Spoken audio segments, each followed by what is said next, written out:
hypothesis. It does. Which is part of the scientific method. You know, on the Mythbusters show, they actually call the hypothesis a myth. They do, and Mythbusters use the rest of the scientific method all the time as well. Can any of you guys tell me what some of the other parts of the scientific method are? I know high school is a long time before going for some of you, but what are some of the other parts of the scientific method?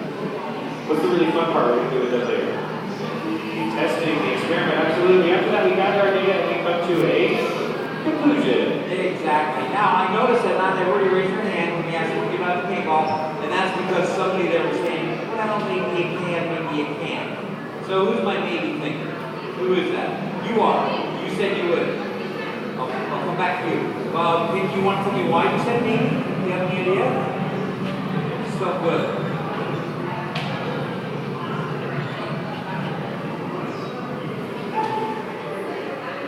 It depends on the what? Whether they're agile enough to get out of the way. I like the way you start off with, my theory is that it depends. And the most important thing you said was it depends on a lot of different factors. Like it could it depend on distance? Like if you were a long ways away or pretty short. Like here, let me ask you this. If I were 2 feet in front of this launcher, do you think I could dodge this paintball? What if I back up 2 football fields away? Would I have a better shot then? Yeah. All right. Well, before we start shooting for science, we need to develop an experiment that takes that it depends out of the equation.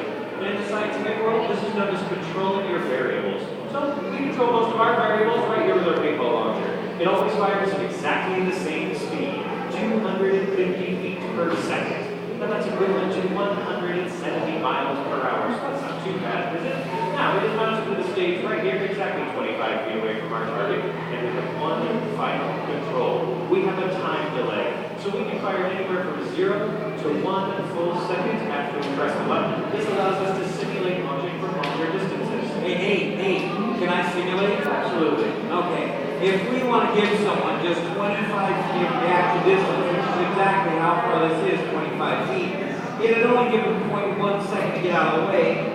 I would have to do nothing to my machine to do that. I don't have to set a delay. As soon as I push the trigger, the paintball hits the target. But if we want to simulate a longer distance, say 250 feet, 10 times this distance, well, I can't unbolt this launcher and march it that far away easily. So instead, I set the delay from when I push the trigger until the paintball hits the gong to 1 full second. Now, when I push the trigger, what about it? The amount of time between when I push the trigger and paintball hits the target is exactly the amount of time it would take a paintball to actually travel 250 feet. All right, so we can control our paintball variables, but what we can't control is the person's reaction time. So we obviously need the very fastest Mythbuster out there to be our paintball dodger. Well, it's going to be Matt, Caitlin, or Brian if you guys would take the stage. Give a round of applause. Get up here on the stage. All right, so before the show, we need each one of our volunteers here on buzzer. This is going to help us measure the reaction time. So we give them a cue that's going to start a timer. That timer will stop when they hit that buzzer. That way we can gather some data, see which one of them is the fastest. I want you guys to see the cues we're going to give you, and I want you guys to see these too. We're going to start with a light cue, then we're going to reset and do a sound cue. See, we want to find out which of these three is the fastest, but also which cue do they respond faster to, light or sound. That way, if they're eventually trying to dodge a paintball, we get the right cue to give them the best chance. Now this is really interesting. So, we just created a new experiment. That means we need a new hypothesis. So who out here thinks that our test group is going to respond faster to a light cue? Maybe it's going to respond faster to a light? What about you guys? Okay, one person, what do you think like? So yeah, you can see, I know that's a great hypothesis. Who thinks they'll respond faster to a sound cue? Who would think sound? Why do you think sound? Since you might be great. Oh, so okay, yeah, so you have done research on this. Excellent. That's good. And that is our new hypothesis. They will respond faster to sound than light. So let's test that. Sounds good. So we're going to start with the light. When you guys see the light, pick your buzzer as fast as you can. We'll gather the data and see which one of you is the fastest. You guys can play along too. There's actually buzzers behind your benches. Just reach around and grab those buzzers. You'll probably notice right away they're invisible. They look like this one. Take your invisible buzzer, put it in the palm of your hand, your other hand underneath, and let's test them. 3, 2, 1. Wow, they're all different times, but I'm sure they're going to work. You guys know. All right, we're going to start with the real test now. Reaction time test number 1. Light cue. Wow, everybody at once. That was really cool.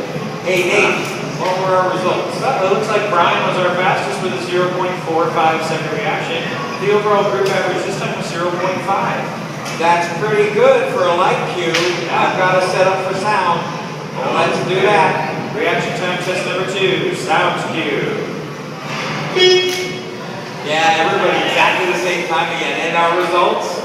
Let's see. It looks like this time it was Matt with a 0.4-second reaction. The group average this time was 0.457. Interesting. Take a look at the hypothesis you had. They would respond faster to sound. Look at the data. Confirmed or busted? Confirmed. Exactly right. There was one other thing confirmed too. Matt, you were the fastest of the three. You now have the opportunity to dodge the paintball. You want to do it? I'll see you guys. Come with me. All right, big round of applause for the 2 volunteers. Thank you guys. Very well done. Now this is interesting. I actually did some research on this topic, and I found out that most scientific studies say that people actually do respond faster to sound than they do to light. This is because your brain actually processes this different stimuli at different speeds. So you actually process sound information much faster than you do light, so you're absolutely right. Now, I do want to point out this over here is a classic do not try this at home moment. There is a reason we are giving him a padded lab coat, a face mask, and in just one moment we are going to be handing him a riot shield. Okay, there you go, Matt. Now, you responded fastest to a sound cue, so we're going to give you that same sound cue. This time when you hear it, you want to jump to your right or left as fast as you can. Hit this wall with your shoulder. I think that's the best way to do it. Hello? I just wanted to give a little demo of what the sound cue. I'm always afraid that thing's loaded. Make sure this stays in front of you by keeping your elbows in. Are you set? Set. Sorry, that was a little cruel of me, but you know what? Matt was really fast in our time trial, so I don't think we're going to put any delay on the machine at all. We're just going to fire it as is. I think Matt's going to be able to get out of the way. So, paintball dodge test number 1, 0.1-second reaction. This is equivalent to 25 feet. Yeah, I knew that was going to happen. Hey, Matt, don't worry about it. Nobody can do 0.1 second. Let's give a little more delay. Good try, though. Good try. So, we'll give him a little bit more reaction time. Paintball dodge test number 2, 0.4 seconds reaction. This is equivalent to 100 feet. All right, hey, you got a good movement in that time. Only one person in the history of this exhibit has done 0.4 seconds. He was a jet fighter pilot. Are you a jet fighter? He's not a jet fighter pilot. What's that? You do big? He's too big. Yeah, good for the plane. All right, well, we'll give you more delay because you got a longer body to get out of the way. All right, you know what he really needs, though? He needs some encouragement from our audience. Give him a big round of applause. All right. It's also a nice and long time for him to get nervous. So, paintball dodge test number 3, 0.7 seconds reaction, equivalent to 175 feet. Yes, we have victory! Matt, that nice sound means you dodged that bullet. Hear it reverberating. You did that so fast you could have dodged that paintball twice. Let's hear it for him for his bravery getting up here. 0.7 seconds, 175 feet. Excellent job. Well done. Now, at the beginning of the show, we all made a prediction. Most of you thought that no, somebody could not dodge a paintball. Now, is that myth confirmed, busted, or is it plausible? Now, some of you said busted. Now, he did dodge it, but he didn't dodge it every single time, did he? So it's actually plausible. It depended on quite a lot of things, like the distance away and his reaction speed. So, as Caitlin could tell you earlier, our test group responded faster to sound than light. That's what all the science books say. And it's because our brain processes sound information faster than light information, which is really interesting. But what does it all mean? It doesn't mean anything unless we apply it to our daily lives. What kind of sounds do you